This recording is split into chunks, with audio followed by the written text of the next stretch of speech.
My coworker forgot my pizza order for 3 months. So I made him regret it. I, 27, have been dealing with what started as a petty but has now evolved into an increasingly complicated situation at my office. Let me give you the full story of how a simple pizza order turned into what my coworker Sarah now calls the Great Pizza War of 2024. It all began 3 months ago when our team's structure changed. Our company, a mid-sized marketing firm, had just landed a major client in a different time zone, which meant adjusting several of our meeting schedules. I was assigned as the lead designer for the project, which forced me to move my lunch hour from noon to 1 p.m. to accommodate the client's morning meetings. Now, you need to understand something about our office culture. Food is a big deal here, and Wednesdays are sacred because of Vincenzo's, this amazing local pizza place that doesn't deliver. They make the kind of pizzas that make you question every other pizza you've ever eaten, wood-fired crusts with that perfect char, ingredients so fresh you'd think they had a garden on the roof, and don't even get me started on their handmade mozzarella. The catch is they require a minimum of 5 pizzas for a takeout order, which was never a problem since our office usually orders at least 8 to 10 pizzas every Wednesday. Kevin, 31, our accounting team lead, had appointed himself as the unofficial pizza coordinator about a year ago. Before all this drama started, I actually thought he was decent at it. He created this shared Excel sheet where everyone could input their orders, and he'd collect the money and handle the pickup. It worked smoothly until my schedule changed. The first week after my lunch hour changed, I didn't think much of it when my pizza wasn't there. Kevin mumbled something about ordering just before I added my entry, even though I distinctly remembered putting it in that morning. I chalked it up to a genuine mistake and bought a sad sandwich from the cafe across the street instead. The second week, I made sure to put my order in first thing Monday morning. Yet somehow, when Wednesday came around, my pizza was mysteriously missing again. This time, Kevin claimed he didn't see my entry despite the fact that I sit literally right next to him. Our desks are arranged in a way that he has to physically turn his back to me to avoid seeing me, which, I started noticing, he was doing more and more often. By week 4, it was clear this wasn't a coincidence. I watched as Kevin walked around collecting money from everyone else, deliberately skipping my desk. When I tried to get his attention, he'd suddenly become very invested in his phone or find an urgent need to use the bathroom. My coworker Lisa, 29 female, started noticing it too and would give me sympathetic looks every Wednesday. "I don't get it," Lisa said one day over coffee. "Did you do something to upset him?" I racked my brain but couldn't think of anything. The only interaction I'd had with Kevin outside of work was at the company holiday party 6 months ago, where he'd asked me to grab drinks sometime and I'd politely declined, explaining that I was seeing someone. He'd seemed fine about it at the time, but now I was starting to wonder. The situation continued for 3 months. 3 months of watching everyone else enjoy their perfect pizzas while I ate whatever I could grab from nearby. 3 months of increasingly ridiculous excuses from Kevin. The system must have glitched. Mercury is in retrograde, you know how technology gets, and my personal favorite, maybe you dreamed pudding in the order? Lisa started offering to share her pizza with me, but I refused. This had become a matter of principle. Other co-workers noticed too, but most stayed out of it, not wanting to get involved in office drama. A few, like Mark from IT, tried to help by offering to place the order for me, but Kevin always had an excuse for why that wouldn't work. Then came last Wednesday, the day that broke the camel's back. I had arrived early specifically to put my order in the sheet. I heard them all planning the order, watched Kevin collect money, and my name was definitely on that spreadsheet. I even had Lisa check it for me to confirm I wasn't going crazy. Yet somehow, when the food arrived, no pizza for me. Again. "Oh, sorry," Kevin said with that smug little smile that made me want to throw my stapler at him. "Must have missed your name again. We already hit the minimum order though." I watched as he distributed the pizzas, making a show of how delicious everything looked. That's when I noticed something interesting. There were actually 6 pizzas, and Kevin had ordered 2 for himself. He made a point of putting the extra one in the break room fridge while looking directly at me. That night, I couldn't sleep. I kept thinking about all the times I'd been excluded, all the patronizing excuses, all the smug looks. I decided enough was enough. If Kevin wanted to play games, I could play too. The next morning, I arrived at the office an hour early and called Vincenzo's. It took a few tries before someone picked up. They're usually busy preparing for the day at that hour. Finally, a gruff voice answered. Vincenzo's, we're not open yet. I know, and I'm sorry to call so early, I said, then proceeded to explain my situation. I told him about the 3 months of being deliberately excluded, about Kevin's obvious power trip, about how much I missed their amazing pizzas. There was a long pause, then the voice, which I assumed belonged to the owner, started laughing. You know what? I like your style, Signorina. My grandfather always said the best revenge is living well, and in our family, that means eating well. Tell you what, you come by at 12:45, I'll have something special for you. A little extra charge for the single order, but I promise it will be worth it. I spent the rest of the morning barely able to concentrate on work.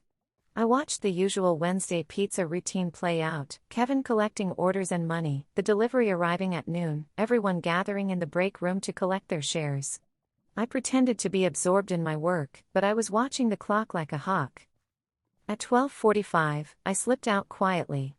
Vincenzo's was only a 10-minute walk away, and when I arrived, the owner, a charming Italian man in his 60s with salt and pepper hair, was waiting for me with a knowing smile. Ah, the pizza rebel, he exclaimed. I made you something special. Not on the menu, but it's what I make for my family on special occasions. The smell coming from the box was absolutely divine.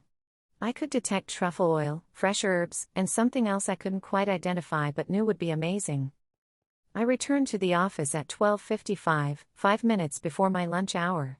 The pizza box in my hands might as well have been a smoke machine. Heads popped up from cubicles like meerkats as the aroma of truffle oil, prosciutto, and buffalo mozzarella wafted through the office. I walked to my desk, opened the box, and the heavenly smell grew stronger. I could hear whispers and see people craning their necks to look.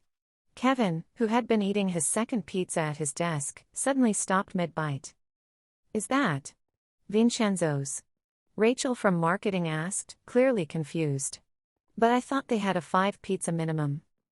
I smiled, channeling every ounce of satisfaction I felt into my voice. Oh, I have an arrangement with the owner now. By the way, he says hi, Kevin. The office erupted into barely concealed chaos. People who had been quietly watching the pizza drama unfold for months started talking all at once. Several came to my desk to inspect my pizza, which looked even better than it smelled, thin crust perfectly charred, generous shavings of truffle, prosciutto so thin you could see through it, and buffalo mozzarella that melted into pools of creamy perfection. Kevin's face went through an impressive range of colors before settling on a mottled red. He got up abruptly and stormed off to the break room, leaving his half-eaten pizza behind. By the end of the day, the office had essentially split into 3 camps. About half were quietly, or not so quietly, amused by the whole situation and impressed by my solution. These were mostly the people who had noticed Kevin's behavior but hadn't wanted to get involved. Lisa was practically gleeful, giving me a high five when Kevin wasn't looking. Another quarter of the office was mad at Kevin, especially after some people did the math and realized he'd been charging everyone a little extra for delivery fees even though Vincenzo's doesn't deliver. They'd been paying for his second pizza all along. Several people, led by Rachel from marketing, drafted an email to our department head asking for Kevin to be removed as the order coordinator. The remaining quarter, mostly Kevin's friends from accounting, were sulking about me going behind their backs to get special treatment. They started making pointed comments about team players and following established procedures. Kevin himself hasn't spoken to me directly since, but he's been sending passive-aggressive emails about maintaining office harmony and respecting organizational structures. But here's where it gets even better. Remember that special pizza? Turns out Vincenzo, the owner, had created it specifically to teach Kevin a lesson. He called it the Pizza della Giustizia, the Justice Pizza. And it wasn't just a one-time thing. You come any Wednesday, he told me when I called to thank him, I make you something special. My grandfather always said good food tastes better when served with a side of justice. Word spread quickly. By the end of the week, 3 people had already approached me about getting their own special arrangements with Vincenzo's. Lisa was first, followed by Rachel and Mark from IT. I gave them Vincenzo's number with his permission, and each of them now has their own standing special order agreement. The following Wednesday was interesting. Kevin tried to maintain his pizza coordinator role, but only half as many people put in orders. The rest of us walked in at different times throughout the lunch hour, each carrying our own specially made pizzas. Vincenzo had outdone himself. Each pizza was unique and looked amazing. Mine had black truffle and burrata, Lisa's had andouille and honey, Rachel's had pistachios and mortadella. Kevin's pizza order group has been getting smaller each week. Last count, he was barely making the 5-pizza minimum. Meanwhile, Vincenzo's Rebel Pizza Club, as Lisa calls it, keeps growing. We even have a separate Teams chat now where we share photos of our weekly special pizzas. The office dynamics have definitely shifted. The break room at lunchtime is more integrated now, no more single large group dominated by Kevin and his friends. Instead, there are several smaller groups, and people actually mingle and share slices of their unique pizzas. Even some of Kevin's original supporters have started drifting away, especially after they tried a bite of Mark's pizza with its perfectly crispy speck and surprisingly delicious fig jam.